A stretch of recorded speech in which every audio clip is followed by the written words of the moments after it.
So this is just a little pointer for 4.3, where it asks you to write compound perfect fifth.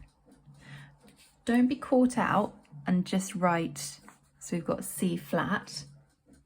Don't be caught out and write G something. All right, 1, 2, C, D, E, F, G. You're not going to write a fifth, because remember the compound means that we have to go up the octave.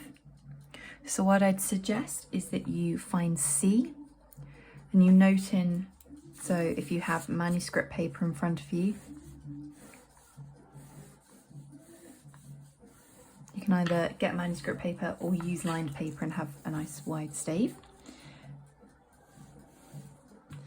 So you find your C flat, and before you do any working out, you take it up the octave. Taylor Swift in the background helping us out. All right, so you've taken it up the octave and then you work out your interval. Okay, so it's going to be somewhere up here. It's going to be some sort of G, because C, D, E, F, G is 5 above C. All right, so I'll leave you to work that out.